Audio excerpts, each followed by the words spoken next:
The Byzantine Empire has one of the strongest economies in the Middle Ages. It was an economy that was structured largely upon agriculture, as most pre-industrial economies were, but there was a significant component in trade. The empire was at the crossroads of the Silk Road, which meant that many goods and many important and diverse things were passing through Constantinople, as it was part of the Silk Road. However, the economic history of the empire was not always consistent. In some centuries it was stronger, in other centuries it was weaker. We are going to be looking at one particular element of the economy, which is its relationship with the Italian trading city-states such as Venice and Genoa. The Byzantine economy was very much based on agriculture, but trade was a very important part. As we can clearly see, the Byzantine economy was not very dependent on other trading partners, especially early in its history. In the beginning of the empire, starting with the splitting of the Roman Empire into the West and East, the Eastern Roman Empire always had a stronger economy. It was more urbanized, and also its government was a lot more efficient at collecting taxes. So this allowed for it to bribe its enemies, which gave it a measure of stability in that it did not have to constantly have to keep up with barbarian invasions. This really helped the Byzantine economy grow into one of the strongest in Europe. However, starting in the mid 6th century, not everything was going right for the Byzantine economy. We have the plague of Justinian, which historians are still very much divided on how damaging the plague was, but it definitely caused a decrease in the population of the empire, which meant less people to pay taxes and also less people to engage in the internal trade market that was in the Byzantine Empire. So once we get past the 6th century and go into the 7th century, the Byzantine Empire, or the Eastern Roman Empire, was still very strong in its economy. Its military was quite strong, and it still looked like the empire would be able to recover from the plague of Justinian. However, with the Arab conquests in the mid 7th century, compiling on top of the disastrous war against the Sassanid Empire, the Byzantine economy went into a period of contraction where the market economy became a lot less sophisticated and people started even relying on barter instead of coins or currency. In the 8th, 9th, and 10th centuries, we see the Byzantine economy recover from these disasters in the 7th century. However, not all was going great.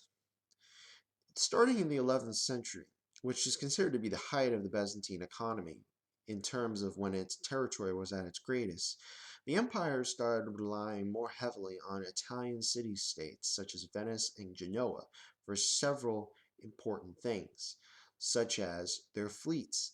This period shows the beginning of the Byzantine reliance on the Italian city-states for military aid, especially after 1071, the Battle of Manzikert, which was a disaster for the Byzantine Empire. And this would change the way how the economy would work for generations to come.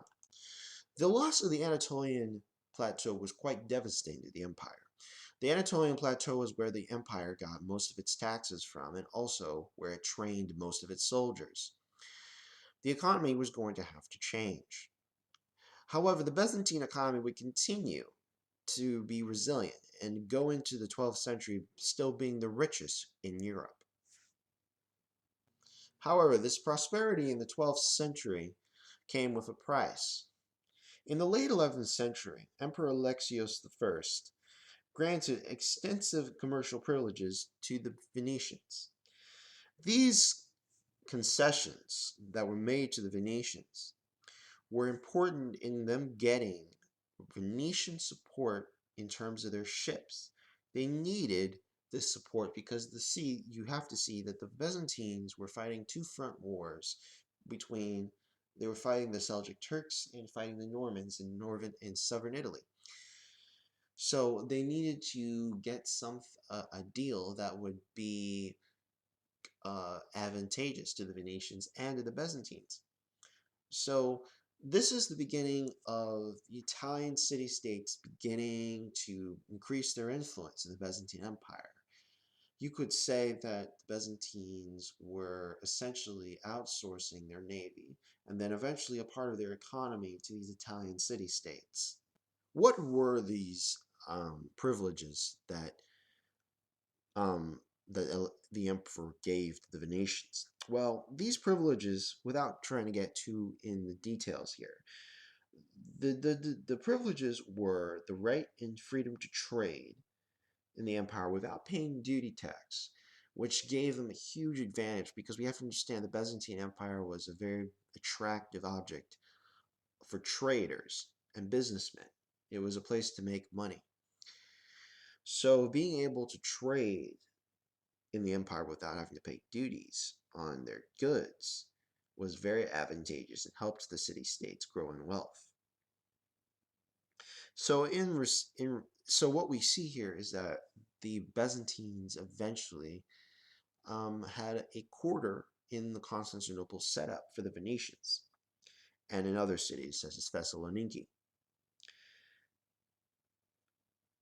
As we can clearly see here, the Venetians had very much a large influence on the Byzantine economy in the 12th century.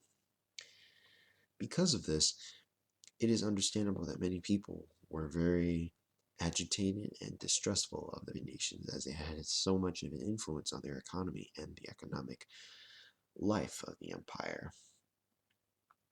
This culminated in the massacre of the Latins in the late 12th century, which shocked Europe.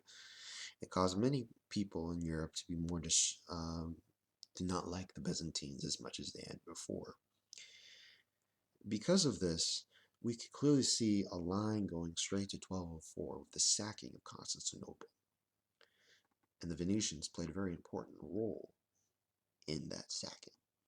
The Venetians and their dominance of the Byzantine economy shows the unintended consequences sometimes of opening up your borders to trade. The Byzantines seem to have been buying themselves a breathing room for them to be able to rebuild their economy and keep it going. But it came at the expense of their own local merchants and created animosity amongst their own citizens towards these people who were becoming wealthy off the expense of the empire. Now, the empire did benefit from it, but it did allow for the Italian city-states to become wealthier and eventually to surpass the Byzantine Empire. Thank you for watching this video, and please remember to subscribe for more videos on Byzantine history.